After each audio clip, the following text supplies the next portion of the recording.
Film की शुरुआत घने जंगल से हुई, जहाँ एक आदमी अपनी गोद में बेहोश बच्ची उठाए चल रहा था। बच्ची को देखकर लग रहा था कि वो उसकी बेटी है। कुछ देर बाद वो आदमी एक बड़ी हवेली तक पहुंचा। अंदर जाकर उसने बच्ची को सोफे पर लेटा दिया और खुद पास रखी टेबल पर बैठ गया। लेकिन अचानक हवेली के अंदर से जोर जोर की चीखें सुनाई देने लगी। ये सुनकर आदमी घबराकर क्रिस्टीन चिल्लाया और दौड़ता हुआ बाहर गया। यहीं पर सीन पलटकर अतीत में चला गया। वही कमरा दिखाई दिया, लेकिन इस बार उसमें वो आदमी और एक औरत साथ बैठे थे। तभी पता चला कि उस आदमी का नाम डॉक्टर माइकल था। वो औरत, जिसका नाम मिसेस फेरिस था, बोली कि उसके पति की अचानक मौत ने उसे बहुत तोड़ दिया, इसलिए उसने ये हवेली बेचने का फैसला किया। माइकल ने पूछा, क्या हुआ था? फेरिस ने बोला कि उसके पति पर एक पागल कुत्ते ने हमला किया था, लेकिन उसने उसे भरोसा दिलाया कि कुत्ते को पकड़कर हटा दिया गया है। इसके बाद हवेली का सौदा तय हो गया और डॉक्टर माइकल ने वो हवेली खरीद लिया। फिर फेरिस ने हंसते हुए कहा, आपका परिवार यहाँ बहुत खुश रहेगा। थोड़े समय में गांव वाले भी आप लोगों को अपना लेंगे। माइकल को ये बात थोड़ी अजीब लगी। फिर फेरिस ने समझाया कि छोटा गांव होने की वजह से लोग शहर के लोगों को जल्दी अपनाते नहीं। उधर पुराने घर में माइकल की पत्नी क्रिस्टीन सामान पैक कर रही थी। पैकिंग करते करते उसने एक फोटो फ्रेम उठाया। उसमें एक लड़की की तस्वीर थी जो हूबहू उसी जैसी लग रही थी। क्रिस्टीन कुछ पल उस तस्वीर को देखती रही, फिर उसे वापस रखकर पैकिंग जारी रखती। तभी माइकल वहां पहुंचा। उसके साथ उनकी बेटी जेसिका और उनका कुत्ता पेज भी था। अगली सुबह पूरा परिवार गाड़ी में बैठकर नए घर की ओर निकल पड़ा। वहां पहुंचते ही जेसिका और पेज खुशी से बड़े लॉन में दौड़ने लगे, लेकिन पेज जैसे ही पीछे वाले पुराने शेड के पास पहुंचा, वो अचानक डरने और भौंकने लगा, मानो वहां कुछ छुपा हो। वही जेसिका ने कहा, पापा मुझे अच्छा नहीं लग रहा, मैं घर वापस जाना चाहती हूँ। माइकल ने उसे गले लगाया और बोला, ये ही अब हमारा घर है। लेकिन तभी जेसिका अचानक माइकल की तरफ उल्टी कर दी। माइकल चौंक गया और पीछे हटते हुए उसके पैर में जमीन पर पड़ा बड़ा कील चुभ गया। क्रिस्टीन और माइकल दोनों इस हालत पर हंस पड़े। फिर माइकल कार से चाबी लेने गया तो क्रिस्टीन ने कहा, अंदर जाने से पहले ये गंदे पैंट बदल लो। माइकल लॉन में ही पैंट बदलने लगा। तभी अचानक उनके पड़ोसी आ पहुंचे, फिल और उसका पोता टाइलर। टाइलर ने उनका कुत्ता पेज पकड़कर वापस कर दिया। उसके बाद फिल ने सभी को अपने घर खाने पर बुलाया। फिल के घर पहुंचकर उसने माइकल से कहा, बाथरूम ऊपर लेफ्ट की तरफ है। माइकल ऊपर गया, लेकिन देखा कि बाथरूम वास्तव में एक बेडरूम के अंदर था और वहां कोई सो रहा था, इसलिए वो धीरे धीरे दबे पांव अंदर गया।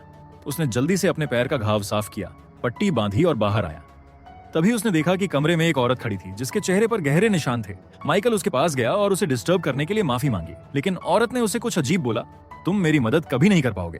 उसके बाद माइकल कमरे से बाहर निकला और उसकी नजर दूसरे दरवाजे पर पड़ी। वहां का बाथरूम ज्यादा आरामदायक था। वो थोड़ा कंफ्यूज्ड हुआ कि फिल ने उसे गलत कमरे की ओर क्यों भेजा। फिर वो नीचे चला गया और जाना कि शहर वाले उसके परिवार के स्वागत के लिए एक जश्न मनाने वाले हैं। उसके बाद माइकल और उसका परिवार सभी से अलविदा कहकर निकलने लगे।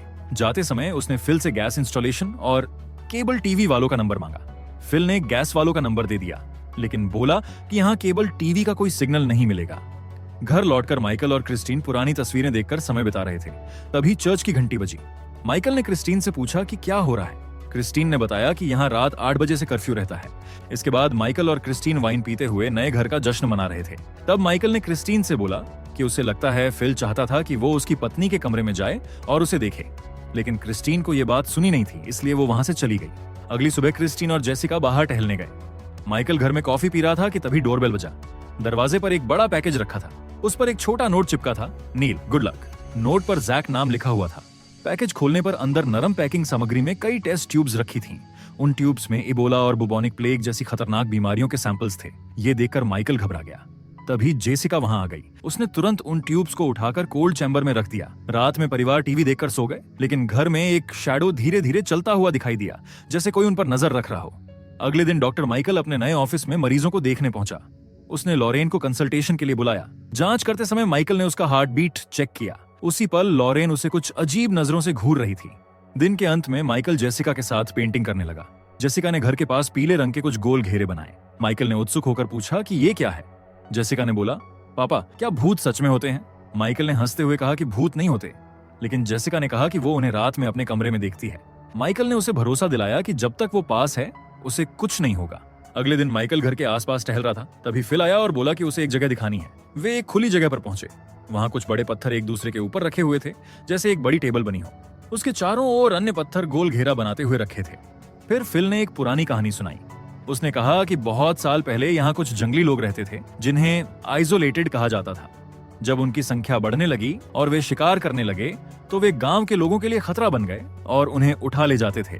अपने परिवारों की रक्षा करने के लिए गांव वालों ने उन आइसोलेटेड लोगों को शांत रखने के लिए इस जगह पर जानवरों की बलि देना शुरू कर दिया। आखिर में फिल ने माइकल की ओर देखा और कहा, अब से तुम्हें भी इस परंपरा का पालन करना होगा।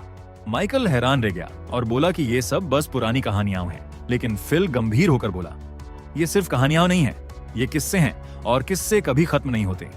अगले दिन शहर के चैपल में माइकल का परिवार एक कार्यक्रम में शामिल हुआ। माइकल लोगों को सलाह देने से बच रहा था, जबकि औरतें क्रिस्टीन से बातें कर रही थीं। तभी माइकल ने एक अजीब औरत को देखा, मिसेस जेलिस। टाइलर ने बताया कि वो गांव के पहले लोगों की संतान है और हमेशा सब पर अपना दबदबा बनाए रखती है। टाइलर ने यह भी बोला कि तुम्हें उस पर भरोसा नहीं करना चाहिए। लेकिन तभी एजे, शेरिफ का बेटा, टाइलर को माइकल से दूर खींच ले गया और माइकल अपनी पत्नी की तलाश में चैपल के अंदर गया।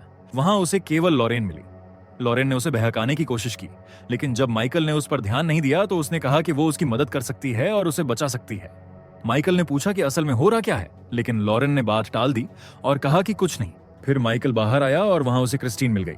अगली सुबह क्रिस्टीन और जेसिका एक औरत के साथ बाहर गईं, जबकि माइकल घर पर अकेला था। वो शॉवर लेने की तैयारी कर रहा था कि ऑफिस से आवाज आई। वहां जाकर उसने देखा कि दवाई का केस जमीन पर गिरा हुआ था और एक दवाई का ब्रीफ केस गायब हो चुका था। जैसे ही उसने उसे उठाया, रसोई से कोई परछाई सी गुजरी। ये महसूस करते माइकल ने पूरा घर देखा, लेकिन कोई नहीं मिला। रात को उसने जेसिका को गोद में उठाकर उसके कमरे में सुलाया। लाइट ऑन की तो देखा कि उसकी बेटी के टेडी और खिलौनों के बीच कुछ हिल रहा है। वो नीचे झुककर बिस्तर के नीचे देखने लगा, लेकिन उसे पता ही नहीं चला कि खिड़की से कोई डरावना और विकृत चेहरा उसे घूर रहा था। इसके बाद माइकल ने बिना खतरे को देखे खिड़की बंद कर दी। फिर वो किचन में गया और क्रिस्टीन से बोला कि जेसिका डर के कारण अपने कमरे में सोना नहीं चाहती। क्रिस्टीन ने बात बदल दी और बोली कि वो प्रेग्नेंट है। माइकल ये सुनकर खुशी से भर गया। उसने पूछा कि क्या उसने डॉक्टर से चेकअप कराया। क्रिस्टीन ने बताया कि वह गांव की दाई मिसेस जेलिस के पास गई थी। माइकल को यह बात पसंद नहीं आई, लेकिन क्रिस्टीन ने साफ बोल दिया कि इस बारे में वो आगे चर्चा नहीं करना चाहती। अगली रात बारिश हो रही थी। माइकल ऑफिस में काम कर रहा था। जब वो कमरे में गया तो देखा कि जेसिका अपनी माँ के साथ सो रही है। ये देखकर माइकल लिविंग रूम के सोफे में सो गया। तभी क्रिस्टीन वहां आई, उसे किस किया और उसे बहकाने लगी। लेकिन अचानक माहौल बदल गया। घर का कमरा गायब हो गया और वो खुद अंधेरे जंगल में खड़ा था। क्रिस्टीन की जगह अब लॉरेन थी, जो मदद की भीख मांग रही थी। फिर माइकल चीखकर उठ गया और ये केवल एक डरावना सपना था। तभी उसे शेड से आवाजें आईं। वो टॉर्च लेकर अंदर गया और एक रिंच उठाकर हथियार की तरह पकड़ा। अचानक दरवाजा जोर से बंद हो गया और अंदर एक छोटा बकरा था जो भागने की कोशिश कर रहा था। ये देखकर माइकल घबरा गया और डर के झटके में उसने बकरे के सिर पर रिंच दे मारा, जिससे बकरा तुरंत मर गया। ये देखकर माइकल बैग लेने गया ताकि बकरे की लाश उसमें रख के फेंक दे, लेकिन जब वो वापस लौटा तो वहां सिर्फ खून की लकीर थी, मानो बकरे की लाश किसी ने घसीट कर गायब कर दी हो। अगली सुबह क्रिस्टीन ने जेसिका को तैयार किया और चर्च जाने लगी। माइकल नाराज होकर बोला, तुम इन दिनों सारा समय चर्च में बिता रही हो। फिर उसने क्रिस्टीन से पूछा कि क्या उसने पिछली रात कोई आवाज की सुनी थी, लेकिन क्रिस्टीन ने साफ कहा कि उसने कुछ भी नहीं सुना। इसके बाद माइकल शेड गया और वहां रखा बैग उठाकर अपने गैराज में रख दिया। जैसे ही वो बाहर निकला, अचानक उसकी नजर लॉरेन पर पड़ी। उसका पेट फटा हुआ था, पूरा शरीर खून से लथपथ था और वो बड़ी मुश्किल से लड़खड़ाते हुए उसकी ओर बढ़ रही थी। माइकल दौड़कर उसके पास गया और पूछा, ये किसने किया? लॉरेन ने हाँफते हुए सिर्फ इतना कहा, आइसोलेटेड, और फिर नाम लिया, कैथरीन। इतना कहकर वो उसकी बाहों में मर गई। माइकल घबराकर तुरंत अपने ऑफिस भागा और मदद के लिए फोन मिलाया, लेकिन दूसरी तरफ से कोई जवाब नहीं मिला। घबराहट में वो वापस लौटा तो देखा वहां लॉरेन की लाश गायब थी। सिर्फ खून के धब्बे जमीन पर बचे थे। वो सीधा पुलिस स्टेशन पहुंचा और शेरिफ को लॉरेन की मौत के बारे में बताया, लेकिन शेरिफ ने उसकी बातों को गंभीरता से नहीं लिया। ये देखकर माइकल गुस्से में बोला कि वो खुद ही सच्चाई पता लगाएगा। जैसे ही वो पुलिस स्टेशन से बाहर निकला और कार स्टार्ट करने की कोशिश की, इंजन ने काम करना बंद कर दिया। उसने गाड़ी चेक की, सब ठीक था, लेकिन कार स्टार्ट नहीं हुई। मजबूर होकर वो पैदल सड़क पर निकल पड़ा। थोड़ी दूर जाकर उसे शोर सुनाई दिया। जब वो पास पहुंचा तो देखा कि लोग इकट्ठा होकर हंगामा कर रहे थे और बीच में लॉरेन की लाश पड़ी थी। माइकल उसकी तरफ बढ़ने ही वाला था कि टाइलर ने उसका रास्ता रोक दिया और बोला, यहाँ कुछ नियम है। फिर कुछ लोग आगे आए और लॉरेन की लाश उठाकर कहीं ले गए। लाश को ले जाते समय शेरिफ का बेटा एजे लगातार माइकल को घूरता रहा, जैसे उसे चेतावनी दे रहा हो। घर लौटकर माइकल ने फिल को फोन किया और पूछा कि यहाँ क्या हो रहा है, लेकिन फिल ने कहा कि वो इस बारे में बात नहीं कर सकता। इस बात से बेचैन होकर माइकल ने ब्लू रे लाइट ली और उसी जगह जाकर खून के धब्बे तलाशे जहां लॉरेन की लाश मिली थी। फिर वो ऑफिस लौटा, लाइट ऑन की और देखा कि कुर्सी पर हाथों के निशान थे। ये निशान घर भर में फैले हुए थे। उसने उनका पीछा किया और जेसिका के कमरे तक पहुंचा। वहां उसने अपनी बेटी के चेहरे पर भी हाथ का निशान देखा। ये सब देखकर माइकल डर गया और तुरंत नीचे आकर टैक्सी बुलाने की कोशिश करने लगा ताकि परिवार को लेकर भाग सके, लेकिन ऑपरेटर ने कहा कि इस इलाके में टैक्सी सर्विस नहीं है। घबराकर उसने कंप्यूटर पर इंटरनेट चलाने की कोशिश की, लेकिन वहां भी नेटवर्क नहीं था। तभी अचानक मिसेस जेलिस उसके ऑफिस में आ खड़ी हुई। माइकल ने पूछा कि वो अंदर कैसे आई। जेलिस ने बस इतना बोला कि एक औरत को बच्चा होने वाला है और माइकल को उसकी डिलीवरी करनी होगी। माइकल ने पूछा, तुम कौन हो? तभी अचानक कई अजीब जीव सामने आ गए। उनके चेहरे लाश जैसे थे, आंखें चमक रही थीं, उनके शरीर पर किसी तरह की धूल जमी थी और वे जानवरों की तरह चलते थे। फिर जेलिस और वे जीव माइकल को एक सुरंग के दरवाजे तक ले गए। उसने कहा कि माइकल को उनकी मदद करनी होगी क्योंकि वे एक अनजान बीमारी से जूझ रहे हैं। इसके बाद माइकल को गहरे सुरंग में ले जाया गया। अंदर कई आइसोलेटेड जमा थे जो डॉक्टर को देखकर हैरान थे। एक औरत सी क्रीचर ने माइकल को उसका पुराना ब्रीफकेस लौटाया जो गायब हो गया था। फिर वे एक जगह पहुंचे जहां एक क्रीचर प्रेग्नेंट थी और उसे जबरदस्त दर्द हो रहा था। माइकल ने बिना सभी उपकरणों के भी ऑपरेशन शुरू किया। उसने एनेस्थीसिया दिया और पेट चीरकर सिजेरियन किया। ऑपरेशन सफल रहा। इसके बाद क्रीचर्स उसे उठा ले गए। अचानक माइकल ने अपनी बेटी जेसिका की आवाज सुनी और आंखें खोल दी। वो अपने सोफे पर पड़ा था, पूरा सफेद धूल और मिट्टी से भरा। सुबह उसने खुद को साफ किया और फिल के घर पहुंचा। वहां टाइलर परेशान दिखा। तभी भी फिल ने उसे लॉन मोवर ऑन करने को कहा ताकि कोई क्रीचर उनकी बात न सुन सके। फिर फिल ने सच बताया। उसने माइकल को पहले ही चेतावनी देने की कोशिश की थी जब उसे अपनी पत्नी के कमरे में भेजा था। फिल ने कहा, यहाँ से भागने का कोई रास्ता नहीं है, ये जीव सब कुछ नियंत्रित करते हैं। उन्होंने मेरी पत्नी को ले लिया और मुझे सिर्फ उसका जोड़ा हुआ आंखें ही बिस्तर पर मिली। इसके बाद माइकल घर लौट आया और क्रिस्टीन का इंतजार करने लगा। उसने क्रिस्टीन से इस जगह की पूरी स्थिति के बारे में पूछने की कोशिश की, लेकिन क्रिस्टीन ने बात करने से मना कर दिया और उसे थप्पड़ मार दिया। फिर उसने कहा कि अब माइकल को पेज को बाहर घुमाने ले जाना चाहिए। क्रिस्टीन के इशारों से माइकल को समझ में आ गया कि अगला बलि देने वाला जानवर वही कुत्ता होगा। जेसिका ने देखा कि उसका पिता पेज के साथ जा रहा है और वो चुपके से उनका पीछा करने लगी।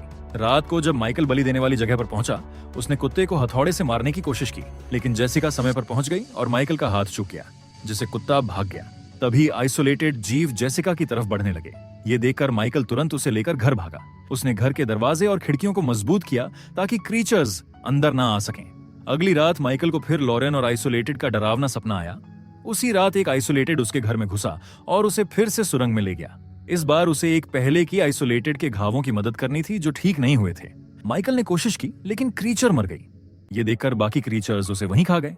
फिर वही आइसोलेटेड माइकल को बाहर खींच लाया। वहां उसने देखा कि फिल पकड़ा गया था। फिल ने बताया कि आइसोलेटेड ने उसकी सारी बातचीत सुनी।